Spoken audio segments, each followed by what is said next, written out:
Today, we're going to talk about how one single French film from 1959, a low-budget movie that ends with this one unforgettable image, literally changed all the rules of cinema. This is the story of François Truffaut's The 400 Blows. And this whole story, it really begins at the very end. So picture this. A 13-year-old kid, Antoine Doinel, has just broken out of a juvenile reformatory. He runs and he runs until he finally hits this deserted beach. He sees the ocean, his ultimate dream of freedom. But then he stops, he turns, and the look on his face is this incredible mix of defiance and just utter despair. And he stares right at us. The image freezes. That single moment, it wasn't just the end of a movie, it was the explosive start of a revolution. So you have to ask, right? How did this one look, this one final shot, become this cultural detonation that's still echoing today? Well, let's get into it. To really get a revolution, you first have to understand what it was rebelling against. And before the French New Wave came along, the movies in France were, well, to put it mildly, they were a little stuffy. You can really see the two camps here. On one side, you had what they called Papa's cinema. These expensive, super polished movies based on famous books, all shot on these elaborate studio sets. They were respectable, sure, but totally impersonal. The director was more of a manager than an artist. The New Wave, they wanted the exact opposite of all that. So this new idea for what movies could be, it was championed by this group of rebellious young film critics, and they decided they were done just writing about movies. It was time to start making them. These rebels, they all wrote for this super influential film journal called Cahiers du Cinéma. And their leader, for all intents and purposes, was a young, shark-tongued, and just ferocious critic named François Truffaut. And get this, his reviews were so savage that he was actually banned from the Cannes Film Festival just 1 year before his own film would premiere there. This quote right here, this is what they thought of the mainstream French film industry. For Truffaut and his friends, it was just creatively bankrupt, a system that completely crushed individual expression and had no idea what film could really do. Their big idea, their manifesto, was something called La politique des auteurs, or what we know as the Auteur Theory. And the idea was actually radically simple. The director isn't just a craftsman. The director is the true author of the film. Their personal vision, their unique style, that's what gives a film its artistic value. And that led right to this other cool concept, the Caméra-Stylo, or the camera pen. The idea is that the camera isn't just a recording device. A director should use it to write. Every camera movement, every single angle, becomes a word or a sentence in their story. It's just as personal and expressive as a novelist writing a book. And the 400 blows? Well, that was Truffaut putting his money where his mouth was.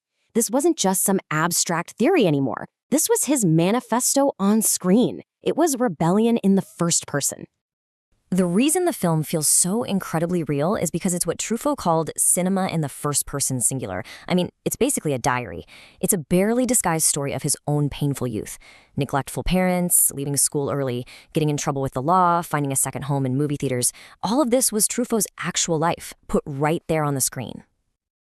Now, to capture this raw, personal truth, Truffaut just shattered all the old rules. He didn't cast some polished child actor. He cast a real-life troubled teen, Jean-Pierre Léaud.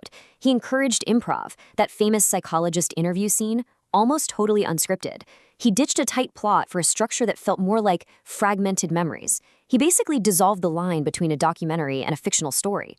And because they had these new lightweight cameras, Truffaut could take filmmaking out of the studio and onto the actual streets, so Paris itself becomes this really complex character. On one hand, the streets are a sanctuary, a kind of foster home that lets him escape his tiny apartment. But they're also a prison. It's where he gets arrested and where he sees some truly traumatic stuff. The film's impact was, wow.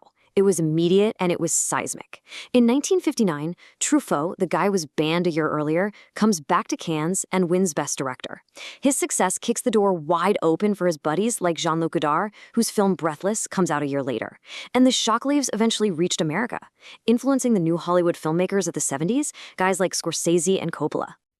And that brings us full circle. With all that context, we can finally go back to that legendary final scene and understand its full, devastating power. Okay, so it all kicks off with Antoine's escape.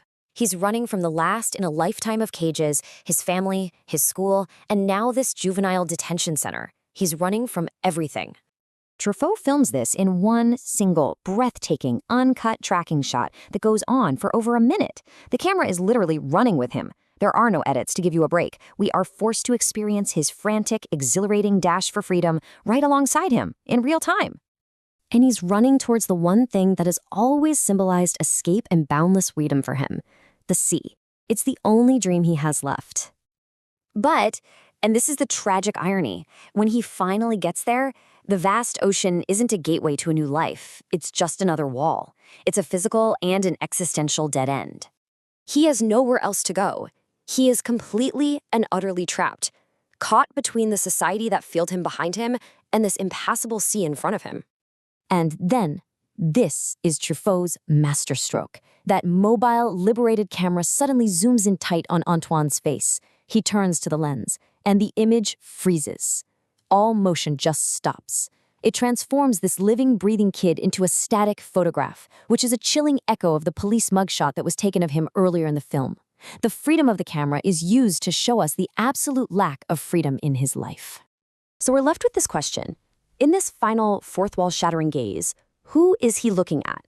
Is he looking at Truffaut, the director who shares his pain? Is he looking at the society that has completely failed him? Or is he looking at us, the audience, confronting us with this uncomfortable question that has no easy answer? In that single frozen look, a whole new kind of cinema was born.